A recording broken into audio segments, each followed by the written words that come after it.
The women carried this book. The women owned this book so hard. It is book club day. That's what we're here to do today. It's book club day. So it's our September book club, for which we read Vengeful by VE Schwab. I'm very excited. I'm very proud of all of you, and I'm very excited for all of you that this was our first sequel. It took us 9 months, but this is our first sequel that everybody just liked Vicious so much that we couldn't wait for Vengeful. And so you guys voted for it. What are the other ones we've had? Absolutely Remarkable Thing has a sequel. Gideon has a sequel. Shadow and Bone has a sequel. Are those the only 3 that we've had sequels for that we didn't vote for? Okay, so here's the thing. I did actually write notes. If you remember from the last time that we did this for Vicious, I had like a whole notepad on my phone of like things that I was notating during reading so that I wouldn't forget them when we got here. And then I realized shortly before I started the stream for last month that I had deleted that note because I thought it was empty. So what I did this time is I just notated all my stuff. Like I put all my thoughts down like a couple hours ago, and I put it in a Google Doc so I would not lose it. So allow me to find that Google Doc. Off to a great start. All right. The nice thing about being in daylight is you can see behind me a little bit more, so you can see like the books that are in my spooky section. You can see the spider webs. You can't really see these spider webs because they're behind my chair. But you can see Lloyd. Lloyd is much more visible in the daylight. Also, I moved him so he was not blocked as much by my chair. So now we have Frank and we have Lloyd, and they're going to be best buddies, and I love them forever. Do we just dive into it? Do we just go for it? I never know how to start these, but this was really good. Should we just start with that? Should we just start with the fact that this was really good? I know I've talked to maybe 3 of you that like significantly like this more than Vicious. So everybody had a pretty good reaction to Vicious. I think everybody, for the most part, really liked Vicious.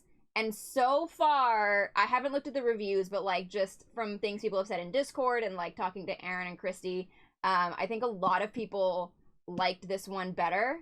I can see why. This was really, really good. This was really good. And the thing is, with sequels, you're always worried, like, is it gonna live up to the hype of the first one? And this one really does. How much was this book like Control? Don't even get me started, okay? Do not even get me started down this road, because the Control vibes, and I know you did that on purpose, but the Control vibes, there is a very small niche of people that I fit into that have both read Vengeful and played Control, and that small niche of people knows exactly what we're talking about here. I'm telling you, Eon is the Bureau. Every time they talk about Eon, I was thinking of the Bureau. We'll get there. We'll get there. You distracted me, but we'll get there. You liked Vicious better? We'll get there. We'll talk about that. This one didn't take forever to get going like Vicious. So my thing with Vicious, the reason it took me a little while to get into it was because the way that she writes the timeline was very jarring in Vicious. Like, I wasn't used to it yet. I wasn't expecting it. Where, like, you'd have, like, 8 pages, and then you'd go back in time, and then you'd go forward in time, and then back in time, and then forward in time a little bit more, and then back a little bit more, and back a little bit less. And it was a lot. It was a lot to get used to. I wasn't expecting it at the time. I did eventually fall into it, but it was, like, I was getting whiplash with how the timeline worked. So going into Vengeful, knowing how it worked and expecting it, I didn't have that, like, early feeling of not knowing what was going on with the timeline. So that helped. I do think the plot with this got started faster than Vicious. Not to say that Vicious takes too long to start, because I like the way that she writes. She has talked about before, because I stalk her on Instagram. So she's talked about how one of the most common complaints that she sees, or like criticisms of her work that she sees, is that the beginning is too slow. Like, she takes too long to get going. It's too slow in the beginning. You know, people don't finish it because they're not into it. And I think, I want to say the way that she described it was that she spends so much of the time in the beginning building everything up so that by the time you get to the end, the payoff is that much better. She had a much more eloquent way of explaining that, and a much more, like, in-depth way of talking about her process. But she does it intentionally. She intentionally writes slower beginnings and then bigger payoffs at the end. And she just, like, that's just the way that she writes. So she's aware of, like, the criticism But it is just how she writes. And she is right. I think it pays off very, very well every time. Because I know that's one of the biggest things with Addie is people are like, the first third is boring and it's slow. First of all, no, it's not. I don't get that at all. Like, there was no point in Addie where I was like, this isn't fast enough for me. This isn't too slow paced. But that is, like, I understand people have that complaint with the book. She's aware of it. It's just kind of how she writes. I think it's just, that's very much like just a personal thing. Because she clearly does it in so far, all of them. I feel like I didn't get too much of that in Shades of Magic. I didn't feel like Shades of Magic is slow and then, like, large payoff. I feel like Shades of Magic just, like, started right out the gate. I will not allow any slander for Addie. That is very, very true. But I do think the payoff is worth it every time. I love the way she does it. I think she balances it very well. I just think it's very good. So, that said, like, this... Because I think when you have a sequel, just by nature of being a sequel, it's not going to have that problem. Where, like, people thought Vicious took a little while to get started. But Vicious is the getting started part as you get into the sequel. So by this point, we pick up Vengeful. God, where are we in the beginning?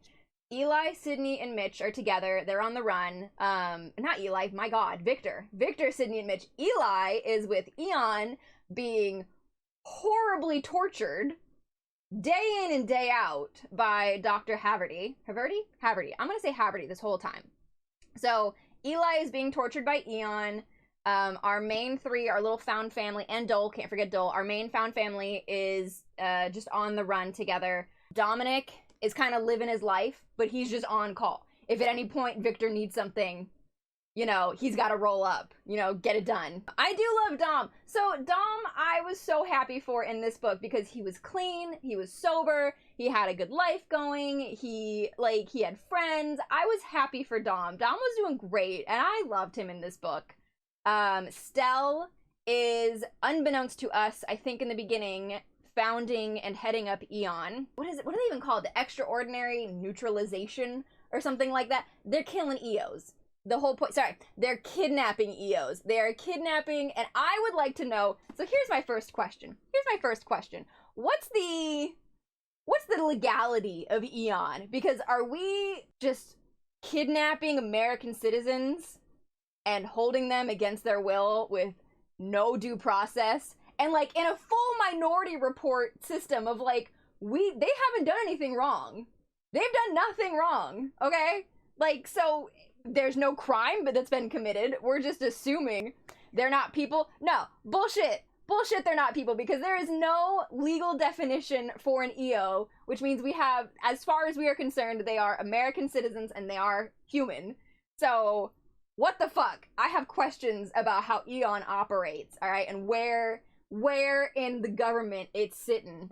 But that's, you know, that's a question for another time. And then, okay, so that's our general people that we've had. We've got our main three little found family. We've got Eli, who is having a bad time. Stell, Dom, and then we get new people. And let me tell you, this is officially a Marcella Riggins, a Marcella Morgan stan stream.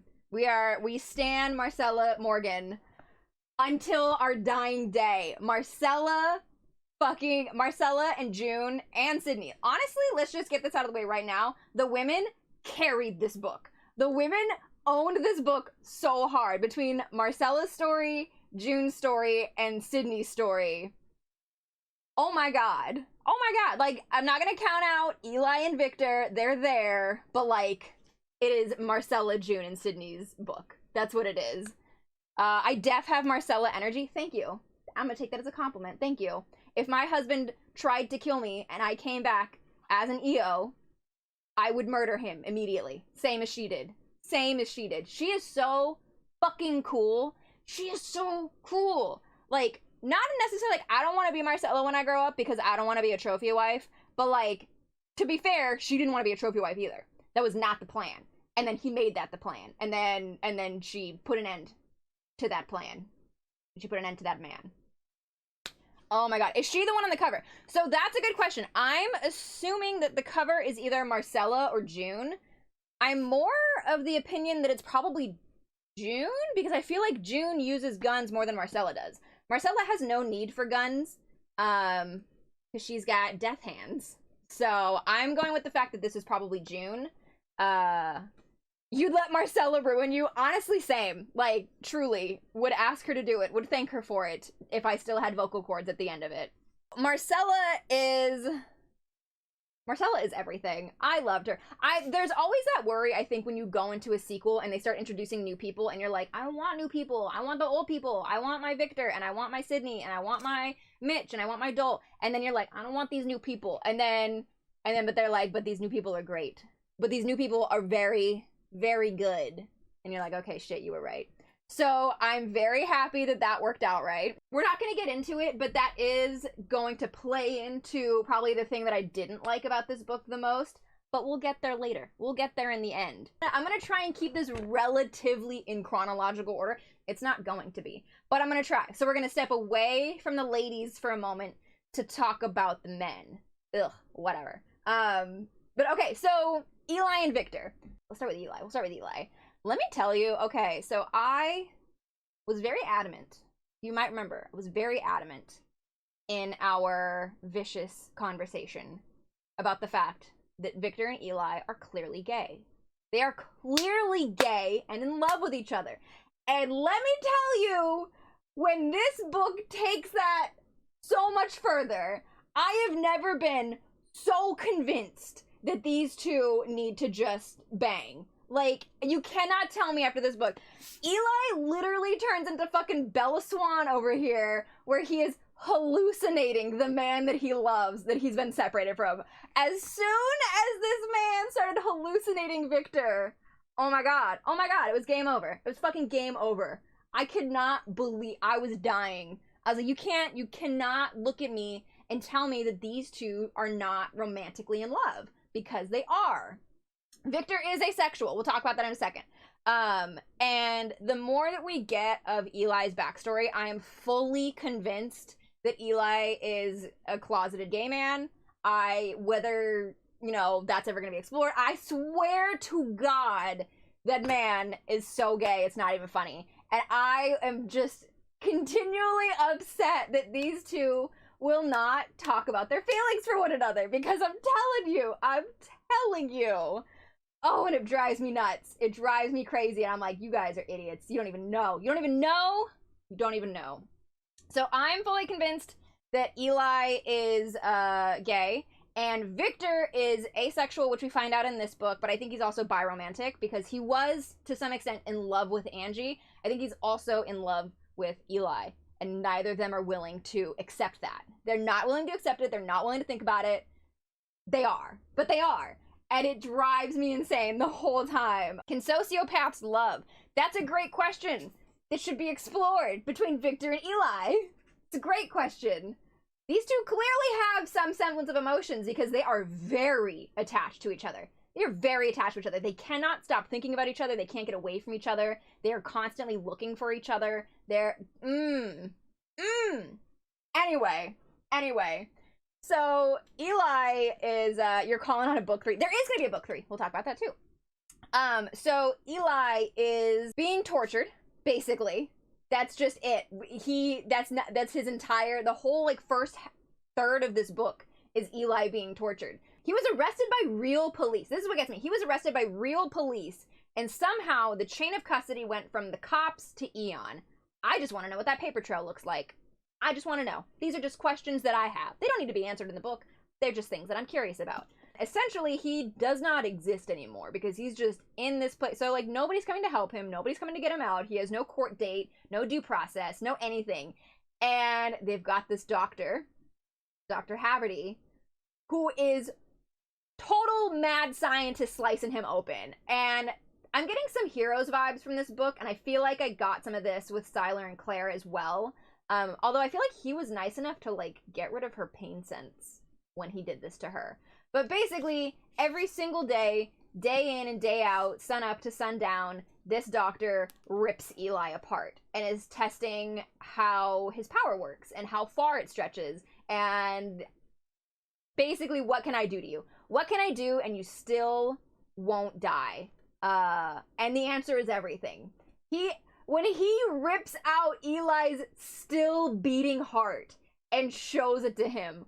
Oh my god. Look, does Eli deserve all of this? I actually don't know.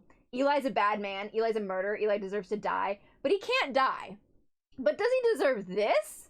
Does anybody truly deserve this? Well, you know. Anyway, it's a question. And they didn't really specify how long it was, but I want to say it was months, right? Like, it was a long time for that to be happening to you over and over and over again. We find out at some point that Stell is heading up Eon, and the fact that Eon seems to be one building. How did he not know? The implication is that he had no idea, and as soon as he finds out, not only does he stop the experiments, but he fires Haverty. Good guy Stell. All right, he's got morals, he's got whatever. I don't understand how he didn't know if he's in the building all the time. It just seems to be like one compound, and I feel like you would be checking in. You would be checking in on your star inmate. But apparently not. Apparently not. So Stell finds out, puts Eli in like a Magneto fucking cage, and he's living a better life. Now he's got room to roam. You know, he can walk around the room. He's not being cut open every day. He gets a computer eventually, but that's kind of there. So what was nice for Eli was getting his backstory and finding out more about him in that way, because it didn't hit me the same as, because we talked about this with like The Medium, where they showed us a person who did a horrible thing and then showed us his horrible backstory. And I was like, am I supposed to feel sorry for him? Because I don't. But whatever way that she wrote Eli, and I don't know, it's one of those things that like I can't physically point to it, but I don't get the idea that from learning Eli's backstory, I'm supposed to feel sorry for him. He had a horrible childhood. There's no doubt about it. But the way that she writes it, or the way that I interpret it, I don't get the idea that I'm supposed to feel bad for him. But it is a very interesting look into how he became who he is. So he meets Victor at Lockland, and this idea that, like, Victor is aware of the fact that he is lying about who he is and that all of his behaviors and his mannerisms are for show. And the way that Victor, like, Pavlovian responses to give him treats, to be nicer to him, to be, I don't know, he's just more positive reinforcement when Eli lets that go.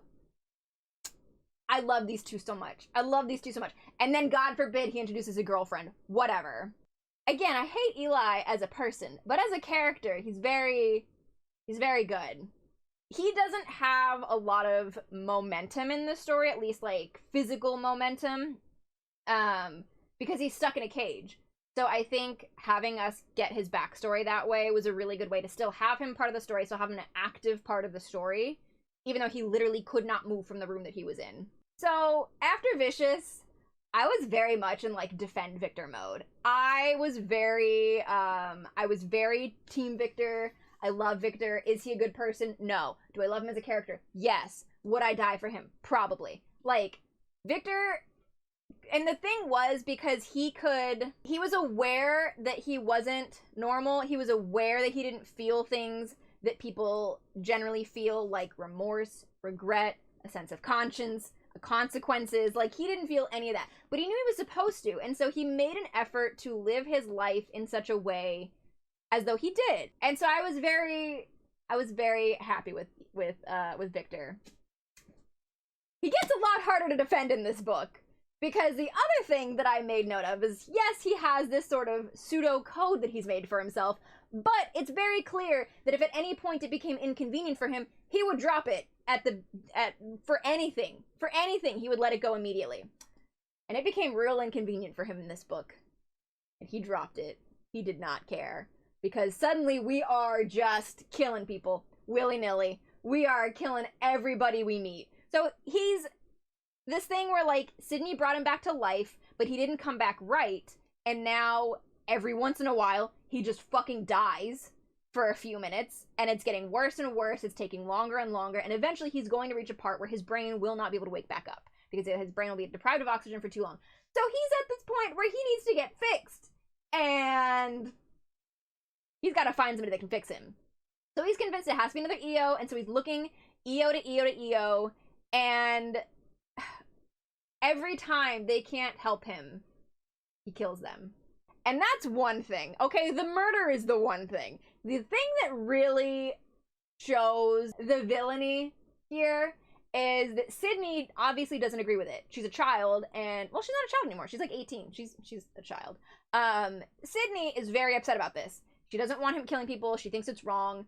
And the conversation that he has with her, where he tells her, he's like, well, you know, if they can identify us and they are a trail to us, somebody can find us and somebody can hurt us. So it's our lives or their lives. I want you to choose right now. Is it our life or is it their life? And she's like crying and like upset, and she like doesn't want to say anything, and he will not let it go until she makes the decision. She's like, our lives. I would rather save our lives. Oh my god. That scene. That scene. That hurt me. My baby girl. Oh my god. So like the murder is the one thing, but the way that he spoke to Sydney and what he did to Sydney right there, I was like, I don't know about this anymore. So there was a couple things in this book that like I felt very smart. Like I kept thinking, I was like, "Ooh, I see where this is going. I call where this is. I see what's happening right now, and I see how it's gonna pay off in the climax. I'm calling it immediately. I'm so smart." I was not. I was fucking wrong every time. And one of the things I was wrong about is that while Victor and Sydney and Mitch are all traveling around finding these EOs trying to fix Victor, she is also expanding her powers and experimenting with what she can do. And so like in my mind the whole time I'm like, okay, she is continually getting better and better at reviving people. She's testing on smaller and smaller bits. So I'm like, I see how this is going. I see what we're doing. Why could she not then just go back to Victor, act like she's gonna resurrect him even though he's not dead, and just find the threads that she missed? And I was like, I see it. That's what we're gearing up for here. She's gonna be the one to fix Victor. No, is not what happened. And I was like, that is A, a missed opportunity, but B, also really good that didn't happen, because the more I think about it, can you imagine if he killed like 27 people looking for an answer for this, and then at the end of it all, she's just like, it was me the whole time. I could do it. We didn't have to kill it. I've been here the whole time. She would have felt so bad. So I'm actually really glad that didn't, like, the more I thought about it, I'm really glad that's not how that worked out, because that would have been traumatizing for her. There were like 3 or 4 of those where like I felt really smart for catching something early that it didn't pan out to anything. She kept putting stuff down. I thought I was picking it up right, and then it was just like a misleading thing. Like it was to make you, I don't know, it was to lead you in the wrong direction. And I took it. I went the wrong direction every fucking time, which was very interesting on her part. But damn, I wanted to call something. But the thing that I think Steven caught it and put it in chat, and I was waiting to see who caught it. I wrote it down here because I wanted the actual quote. So June, the thing with June is that whenever she takes on somebody's appearance, whatever happens to her happens to that person. So say, like, she took somebody's appearance and then she got shot. She doesn't die, but that person whose appearance she is just got shot, wherever the fuck they were. Which I would like to know how that worked out. Because that happened a couple times where she got shot in somebody else's body, and then, like, somewhere in some far-off part of the world, somebody just got shot from nothing and died. Yeah, they're all dead. So whenever somebody dies, she like for a short moment reverts back to herself. And so because of that, she does not stay in herself at all. She's never her own person, to the point where she mentions she like forgets what she looks like because she's vulnerable when she's herself. But there's a flash, and it's when Tony dies, and the quote is, "The reflection of Tony fell away like clothes that no longer fit. And for an instant, Marcella glimpsed someone else. A girl with auburn curls and hazel eyes and freckles like a band of stars across her nose." Which is literally the description for Addie. That is Addie LaRue. The only thing I don't know is I don't know what color Addie's eyes are, but I'm fairly certain she had auburn hair and the freckles like stars across her nose. When I tell you, I screamed. I was yelling at my book when I saw that. Woo! It was so exciting. It was so exciting. It was just that was really nice. Remember how I said that I was going to try and keep this like chronological? Yeah, we're not. So June kind of strikes up this friendship with Sydney, and this thing that she does, the relationship between Sydney and June I thought was really interesting, and I really loved for both of them, because like Sydney's a teenager and she's a teenager on the run with two adults, and so she has this secret friend on the side who knows all about her and knows about or knows a lot about her, and that nobody else with her, you know, Victor doesn't know about it, Mitch doesn't know about it, but she just has this thing for herself. She has June for herself. And then the moment when like all of these stories start to like collide, incredible. She really is the thing tying everything together, because she also ends up with Marcella, my girl, my everything, whose husband tries to kill her by burning their house down with her inside of it. She survives and ends up with the power to ruin anything she touches. Basically can decompose anything she touches. She basically auto decomposes you and just reduces you to ash in seconds. And she is so cool. She knows exactly what she has to do. She goes and kills her husband, kills the other guys that are in the mafia. So she's a mafia wife. She's a mob wife. And she never wanted to be a mob wife. She wanted to be in the fucking mob. And so it's only after getting married to her husband that she realizes that's not what's going to happen. She ends up a trophy wife, which is never what she wanted and never what they agreed to. And she's very much pushed off to the side. And she's like, now I can do this? No, I'm not having this anymore. So she finds out her husband's cheating on her. She kills him. She kills his friends. She kills the head of all the family. She goes and kills Tony. And she fucking takes it all for herself. And just the way that she views the world, because she's so unapologetic about it. Again, it comes down to the fact that like there are no good people in here. She is a villain. She is fully unapologetic about what she's doing, why she's doing it. It's because she fucking wants to.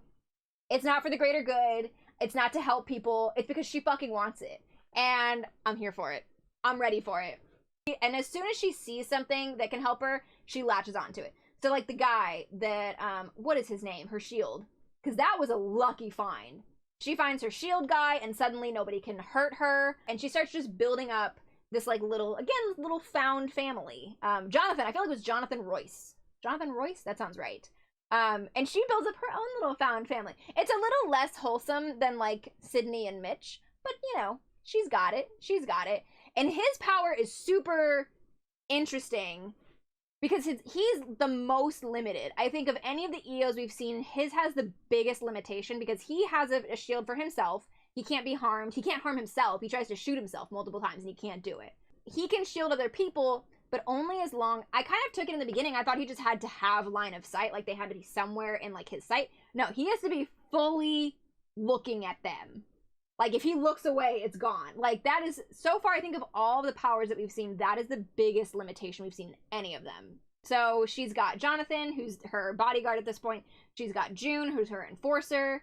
And she is ready to like take it down. And June makes a joke at one point about like, oh, what are you gonna do to like tell people the new order? Like you're gonna throw a party?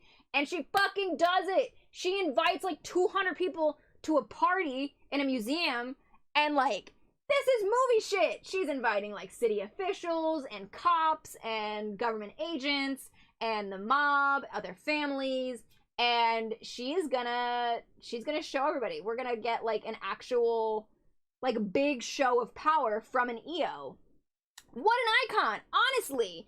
And I will tell you right now, this is the biggest complaint that I have with this book. The only thing that I legitimately did not like is that she was fucking robbed of her moment, and I'm not over it. I'm not over it at all. I'm still upset about it. So she spends the whole book leading up to this moment, this Met Gala that she's gonna get. And it's like her whole life has been leading up to this. Like she's finally getting what she's due as far as she's concerned, because she is due everything. That's what she deserves. It's what she wants. She's decided. And she spends all this time planning it and getting herself in the right place and getting the right people around her. And she finds out about Eon, this whole government organization that is dedicated to finding people like her and imprisoning them. She finds the guy that runs it, blackmails him, and figures, you know, she does everything right. She does everything right. She is on her pedestal. She is having her moment. She is about to bring the fucking house down with this. And it is interrupted by Victor and Eli? These fucking men? No.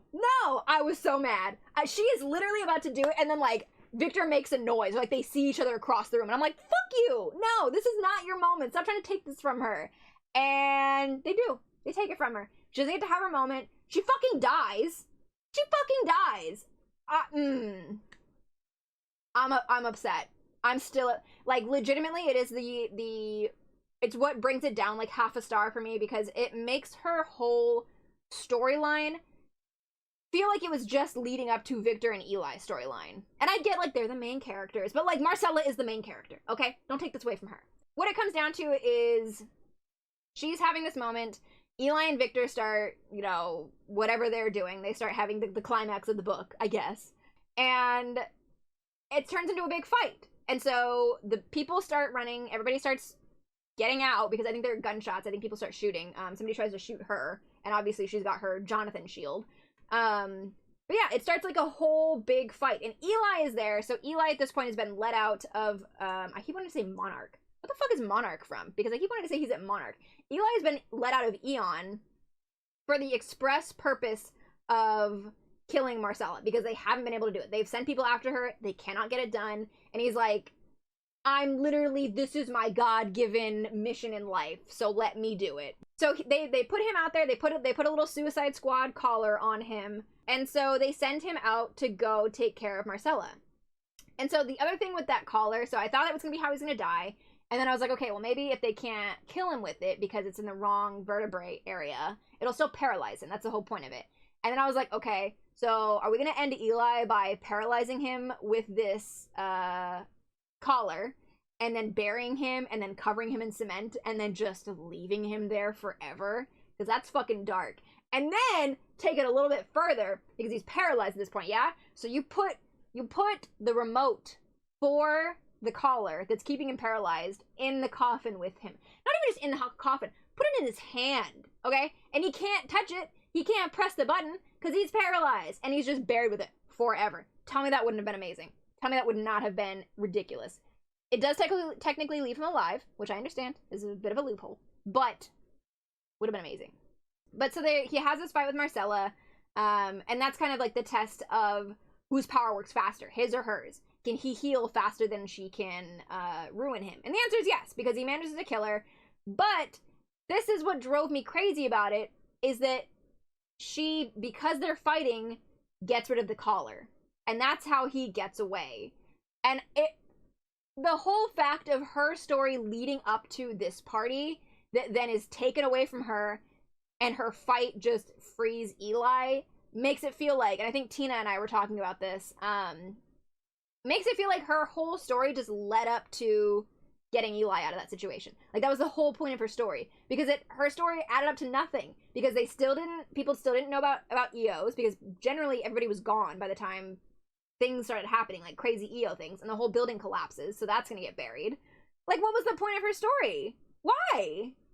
The fact that Eon thought the collar would survive the fight doesn't make sense to me. That's actually not a bad point. Why did they not think about that?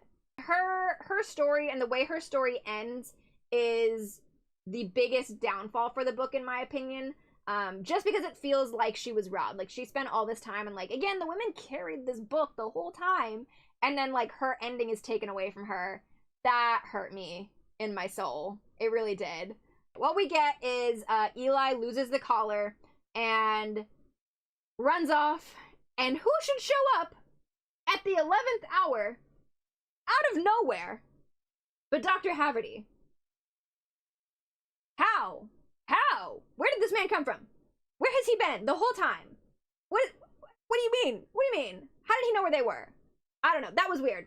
Dr. Haverty showing up in the 11th hour was bizarre. And not only does he show up out of nowhere, but he shows up with a power suppressant serum. Which, like, I guess I get.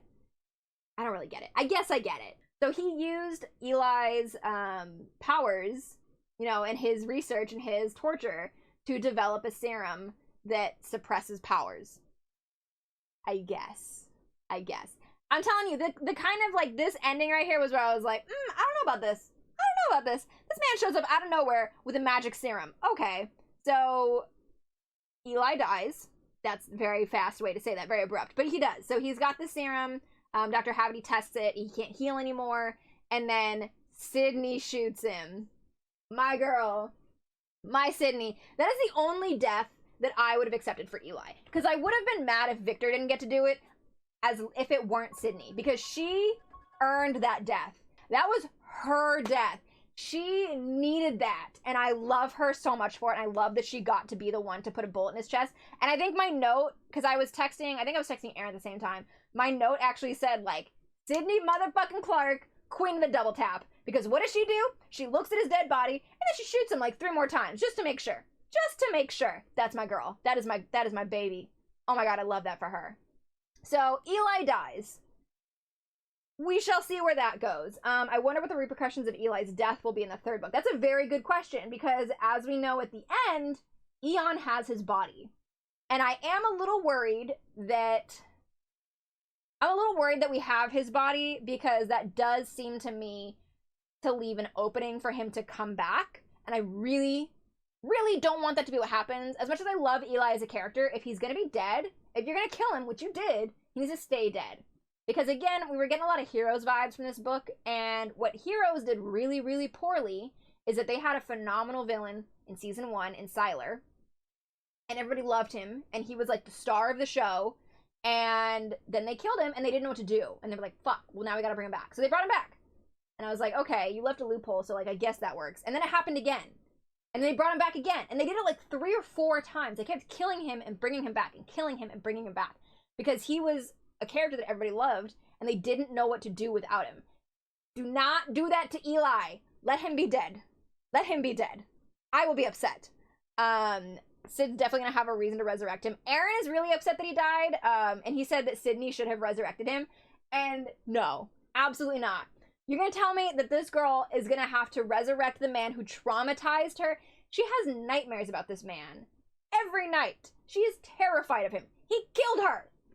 To an extent. He tried to kill her. My god. No, I need that not to what happens. So they didn't burn his body. They kept his body. You think Eli's a boring character? I think he's a good character in conjunction with Victor. I think they're really good foils of each other, which is like the whole point. But yeah, as like on his own, he's nothing special. He's just like a serial killer with a god complex. But he's a great foil. Like the two of them are just really good to play off of each other. So Eli is dead. He's at Eon. They have his body. Victor steals the serum, steals the power suppressant serum, and that becomes the answer to his problem. Because as soon as he feels an episode coming on where he's going to die, he injects himself with the serum, it takes away his powers for a couple hours, and it just resets the clock on his whatever's happening to him. Which also, I don't know, the stuff with Dr. Haverty and the serum at the end just felt very convenient. It felt very convenient. And I wasn't sure about it. I don't know how I feel about that. I'm curious to see if anybody else said the same thing in their reviews. We'll get there. I've been talking for way too long. I really like this book. I really did love this book. So we leave off.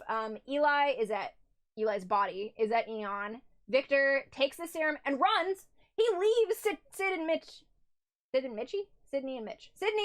He leaves Sydney and Mitch, abandons them. He's like, oh, I'll be right, I'll be right behind you. I'll meet you, I'll meet you, on the highway.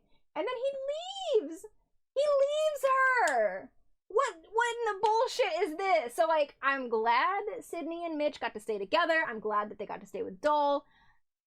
He literally went to the corner store to get cigarettes and milk and then never came back. What the fuck? What the fuck? I'm so mad at him. I'm so upset with him.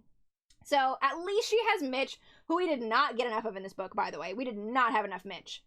10 out of 10 need more Mitch in the next book.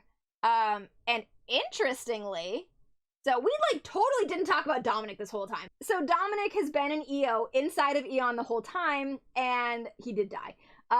When they went to go get, he was trying to make sure they wouldn't let out Eli. That didn't work. And he died. He got shot.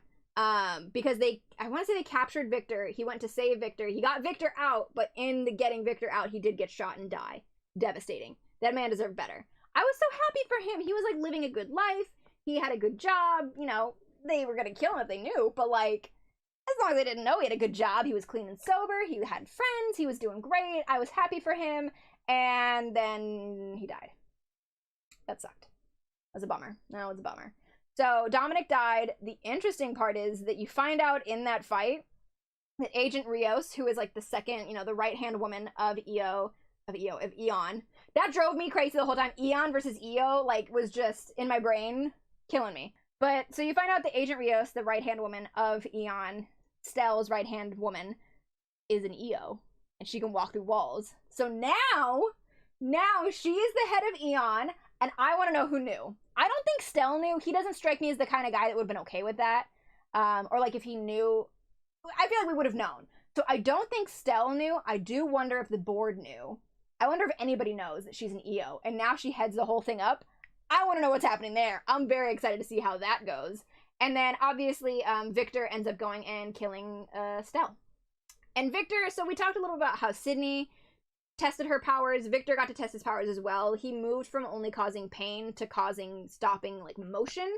So everybody kind of got to go further with their powers, which, again, I thought was a really way to, like, keep things moving. I thought that was a really good idea of just, like, how to keep things fresh. So he figured out he could stop motion, and then he could stop your nerves all at once, and then he was kind of toying with, like, individual nerves, which is a lot harder, and so by the end, he's mastered it enough that he can, like, operate Stell's hand to point a gun at his own head and shoot himself. Interesting. And that's where we leave off. I talked for, like, an hour. I'm sorry. That was... I really liked this book. You want to see what you guys thought? I want to see what you guys thought. That was a lot. It was really good. I'll tell you, I think I came out of it with, like, a 4.5, and it really was the ending that, like, I was not sure about. That was kind of my... Like, everything just kind of happened very conveniently, and I was really upset about Marcella.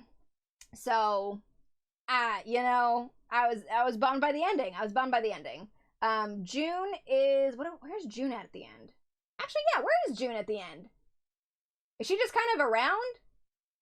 Because she's looking for Sydney, because Marcella threatens Sydney, so she ends up locking Sydney up so that, you know, nothing happens.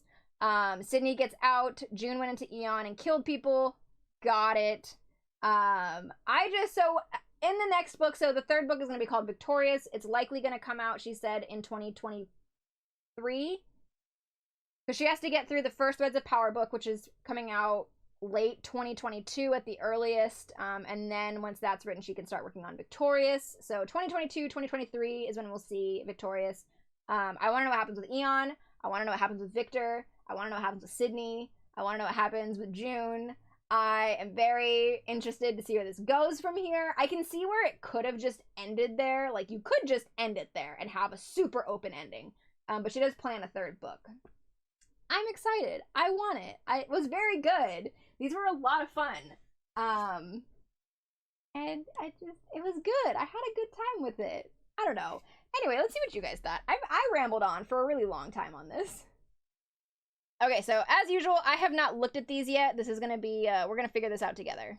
Almost half and half audiobook to physical book with one ebook. Do you want to put the chat on the screen? That's a great option. Let's see. Okay, so the audiobook for Vicious was awful. We can all agree on that. We have 4 4-star reviews for the narration and 2 3-star reviews. Interesting. Who was that from? Way better than the first. And he did accents. Ooh. Reader's so much better. Time skips could get a bit chaotic if you were distracted. I can imagine that being... That's what I think would have driven me nuts in audiobook format, is it was back and forth so much. And I feel like I process that really well when I see it on the page. But if I was listening to it, I don't know. Would have driven me crazy.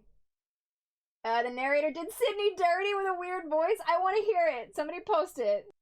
Who DNF'd? Steven, is that you? Is that you? Because I know you put yours in last.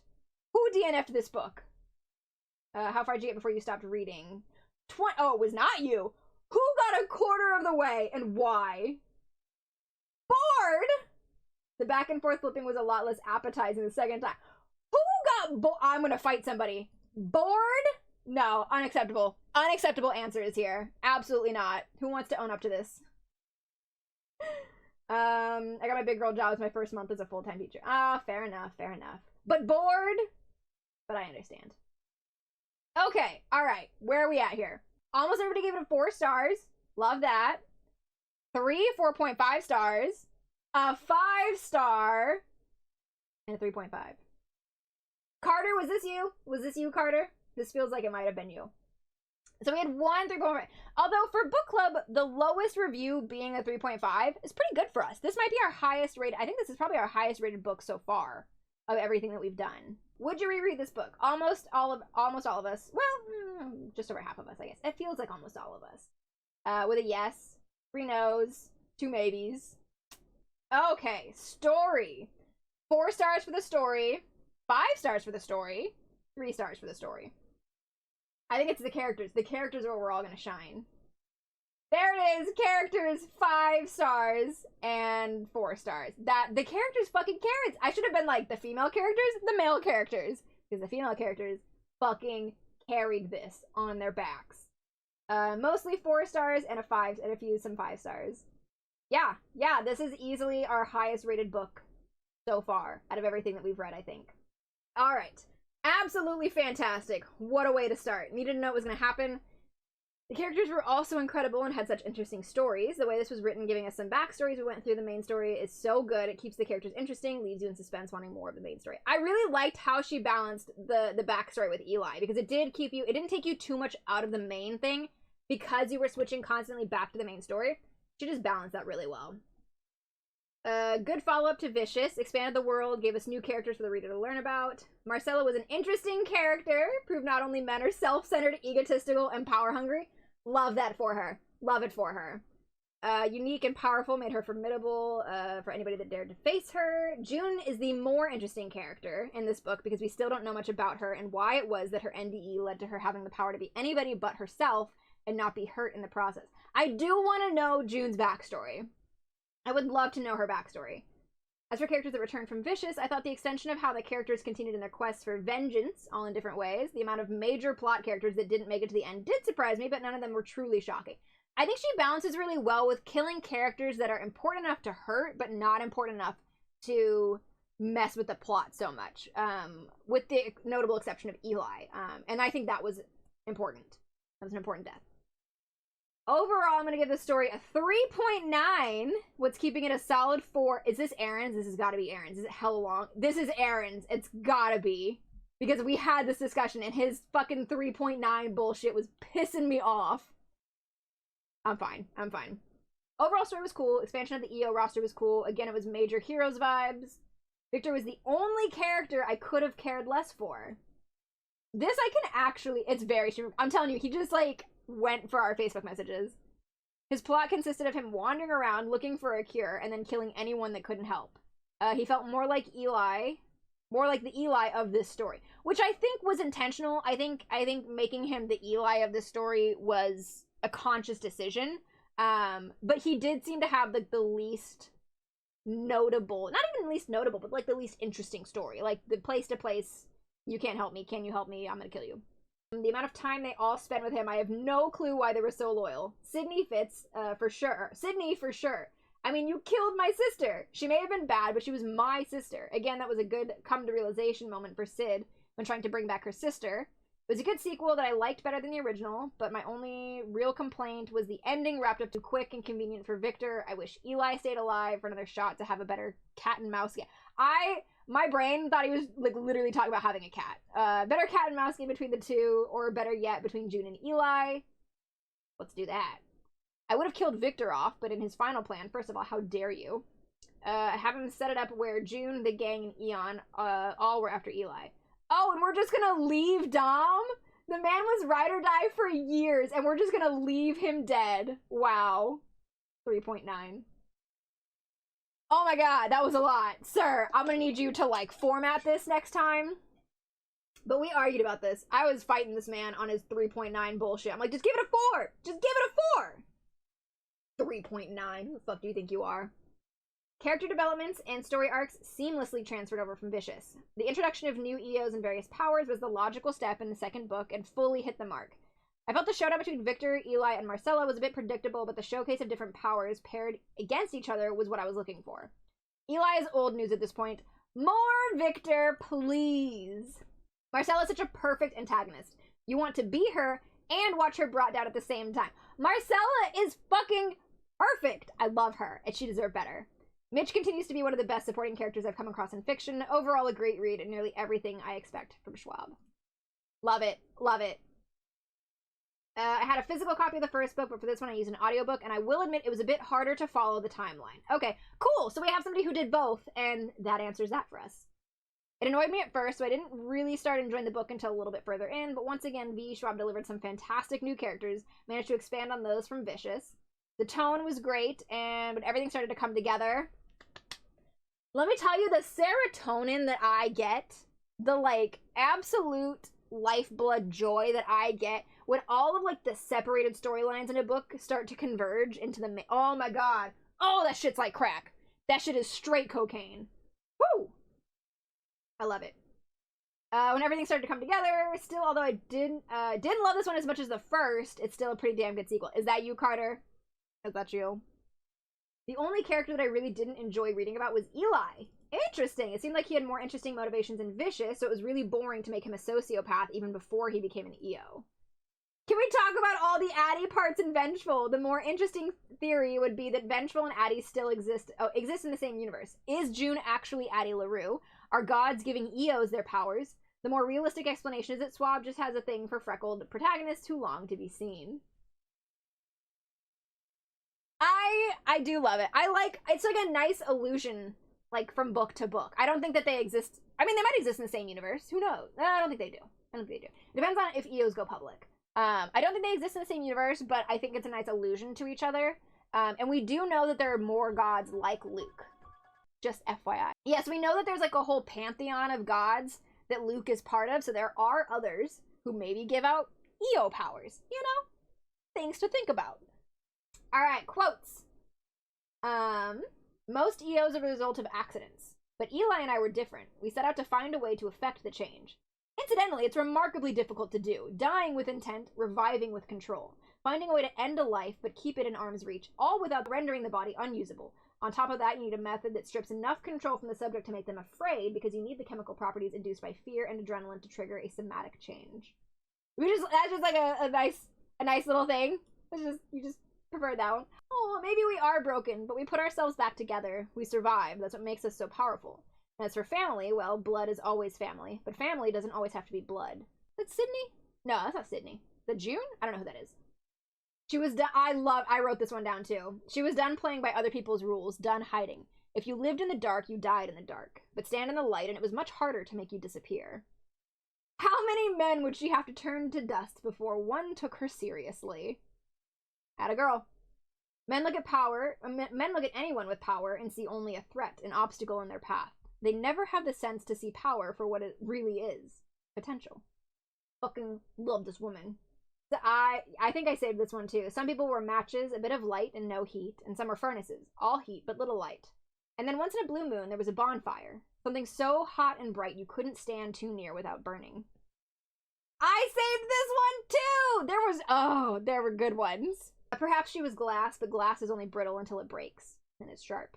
Ask nice, play nice. Marcella was so fucking tired of nice. This woman. I think that particular line, I was like, no, I'm sold. I'm sold. I would give my life for this woman. I will lay down and die for this woman. We'll do it. They say people grow on you, and maybe that was true, because every time Marcella saw Tony, she felt the need to scrub him off her skin. More themes that appear in Addie LaRue. Was it worth it? Sid had asked her that night, when she confessed to giving up her face, her life, herself. And it was. It was. But that didn't stop June from craving the light of recognition in someone's eyes. The comfort of being seen. Being known. Yeah, you can absolutely feel the Addie vibes in here. And it's literally the same as Serena and Vicious. Serena and, like, her desire and the way, like, even the way, like, her thought process, the actual words on the page about how she feels about it are very... I don't want to give spoilers, but they're very... You know who I'm talking about if you've read Addie. You know exactly what character that becomes in Addie. Her will warred with his, but Eli was loose and Sydney was lost, and those two things made Victor immovable. He does care about her.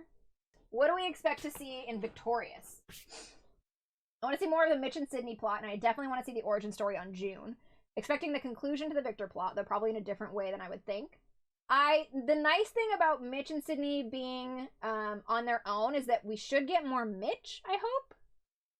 Sid hating Victor for abandoning her and resurrecting every antagonist. Eli, Marcella. We don't have Marcella's body, though, I don't think. And her sister, and starting a crusade to destroy Victor. Jeez, wow. You think she's gonna... No, absolutely not. She's terrified of Eli. Also succeeding in destroying him. Then, without warning, Sid releases her powers. The once dead return to dead, leaving just her, Dole, and Mitch to walk off into the sunset. But remember...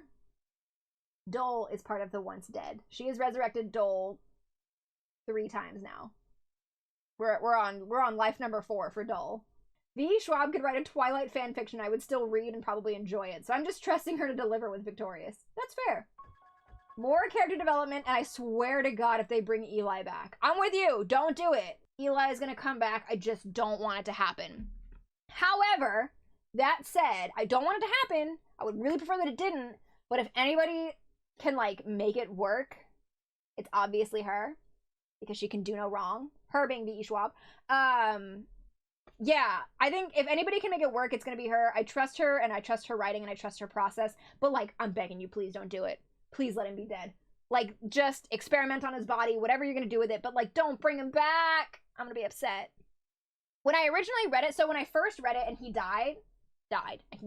When he died, I was assuming that he only died because the serum was still, like, in his body. And I was like, okay, well, when his body processes it, or it dilutes in his body, then he'll just come back to life. He'll just wake up. But then I'm thinking, okay, well, in order to process it, his kidneys would have to work, his bloodstream would have to work, he would have to be pumping blood. So obviously that's not happening, because he's dead. But, like, I really thought that, like, it would dilute in his body at some point and he would just, like, wake back up.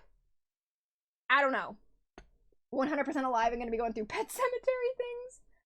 Alright, man, that was really long. I talked a long time, I'm sorry. That was really good, though. Okay, so that's our September book. We did Vengeful, our very first sequel. Very exciting. So I'll see you guys later. Thank you for hanging out. Have a fantastic rest of your weekend. I will see you probably Tuesday to stream. And we'll start our big October spooky streams. We'll get on it. I'm very excited. Have a great weekend. I'll see you guys later. Bye.